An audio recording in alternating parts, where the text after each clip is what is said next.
Hey everyone, Anime Abraham here, and welcome back to another video, where today I'll be doing another episode of my series, Redone. This is a series where I will be redoing some of the series or even entire arcs in series that I feel need to be redone in order to capture the community's perfect vision or even my perfect vision of this arc. Today, we will be redoing the death battles between Goku and Superman. Goku vs. Superman Death Battle 1 and 2 have seen a lot of controversy over the years from Dragon Ball fans and DC fans alike. So today, I'll be doing an episode of Redone on the death battles between Goku and Superman.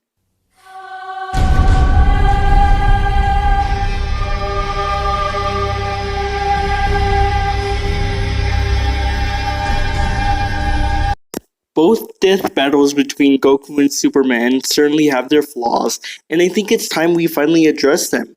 So much so to the point where these two death battles alone have been disowned by the entirety of the Dragon Ball community and have been utterly despised by the Versus community as a whole.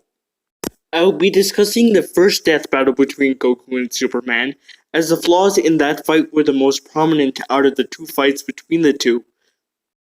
The first thing I would change is the analysis itself, as the analysis has been known to have inaccurate information in the Versus community. For example, when they're calculating Goku's lifting strength, they use something that they call the gravity formula. The gravity formula has to be the most arbitrary thing I've ever seen used to calculate Goku's strength. For example, the only number that they use to calculate Goku's strength is a 10 times gravity multiplier on King Kai's planet, when Goku has trained under gravity levels that are way higher than this, to the point where he even trained under 100 times gravity. So when you calculate Goku's strength, screw attack, make sure that you use all of the gravity multipliers that Goku used to train under. 10 times, 100 times, no matter the gravity multiplier that Goku used to train, you should still use it in your gravity formula, thus making the gravity formula that Screw Attack used irrelevant. I am so sorry about this rage, guys. It just boils my blood seeing how Screw Attack lowballed Goku. Additionally, they openly state that Goku could lift 2,000 tons in his Super Saiyan 4 form. But when you factor in that they use a 10 times normal gravity multiplier instead of the 100 times, the true lifting strength of Goku in Super Saiyan 4 should be 20,000 tons, not 2,000 tons. So ideally, all of Goku's stats that Wizen Boomstick calculated should be multiplied by 10, as the highest multiplier that Goku trained with in terms of gravity is 100, not 10 times. You see what I mean about Screw Attack lowballing Goku to the point where he is easily dominated by Superman. Not only that, but Wiz and Boomstick say that Ki is not proportionate to strength. Yet, in the death battle, they also say that Ki is metaphysical. If Ki is metaphysical, that should mean that Goku's Ki is proportionate to his strength, right? But according to Death Battle's logic, it isn't. Do you see how hypocritical Death Battle's logic is here? So that's why I would change the information on the analysis to be as accurate as possible, specifically the information on Goku, as not only was the information that they gave on Goku wrong, but it was also hypocritical, which, if you're in the Versus community, you want accurate information on a fighter to see if they would be another character. The second thing I would change about the death battle is the setup itself, as the setup is one of the worst setups that you can possibly go with for a fight, or even a death battle, period. I mean, just take a look at this. I sense him. He's strong. Stronger than anyone I've ever fought. Are you serious? Finally, someone as strong as me! I heard he's an alien. An alien? It's only a matter of time before he destroys the planet! As you can see, the setup of the death battle started off really strong, with Goku being in character and Chi-Chi being happy for her husband finding such a strong opponent to fight against, and finally, Goku getting a challenge. However, the comedy of this is where it falls flat on its face. The comedy of the characters is so out of character, especially for Goku when he said, "An alien? It's only a matter of time before he destroys the planet." If this was canon, Goku would not care that he is an alien. Goku wouldn't care, unless he was doing something bad, of course. But Superman just saved Metropolis, which obviously proves that he is good in this scenario. However, though, since Superman is an alien, Goku has to stop him apparently.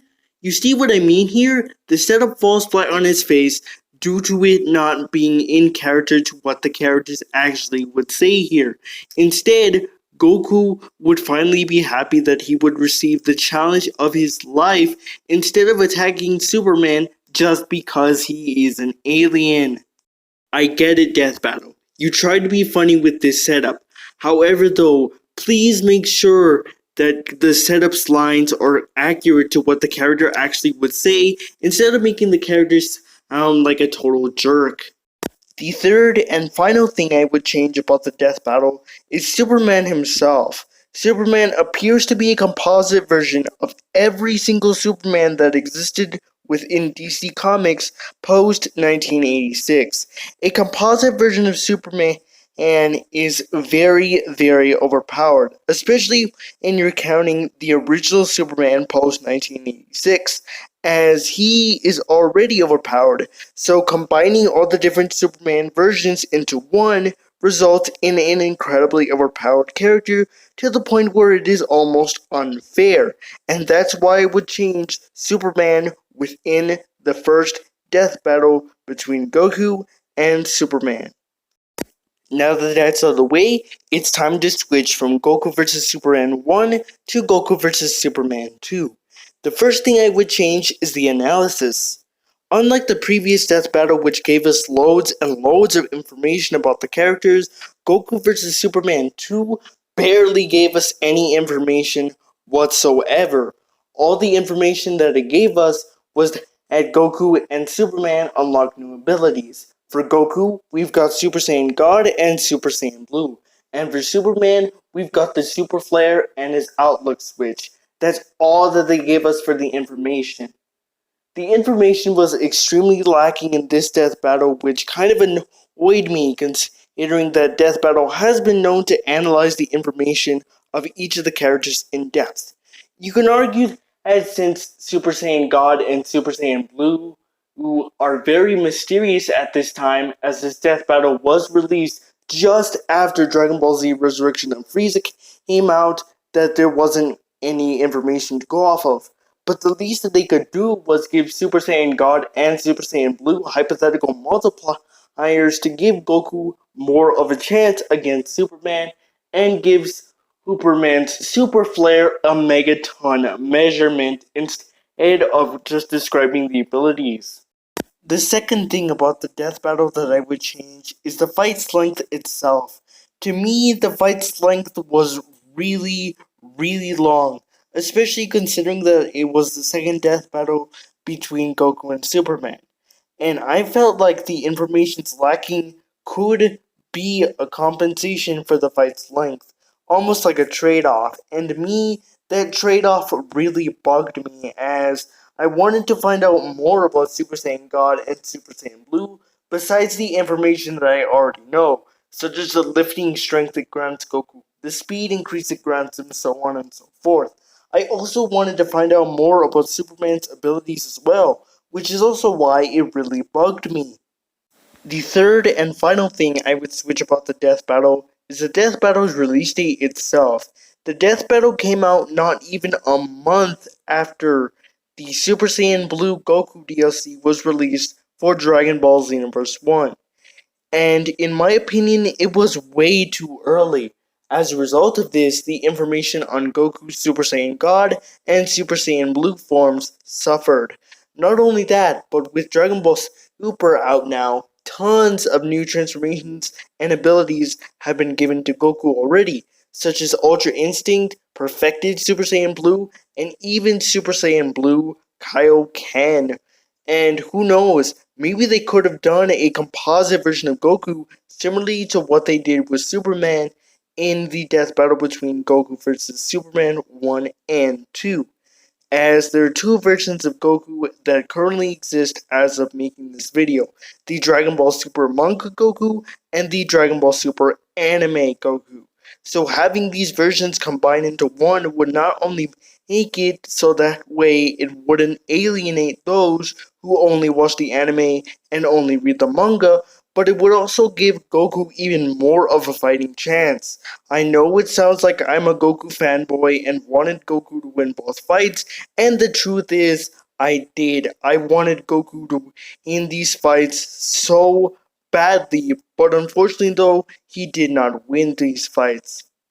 Anyway, though, guys, that's gonna about do it for this episode of Redone. Sorry if this video was a bit on the longer side, as I had a lot of gripes with the first death battle, and even less gripes with the second death battle, but they were still gripes nonetheless. If you guys want to see more episodes of Redone or more videos from me, remember to do this. Remember to like, comment, subscribe, and share this video with a friend. And with that being said, though, guys, I'll catch you down the road, and see you guys later.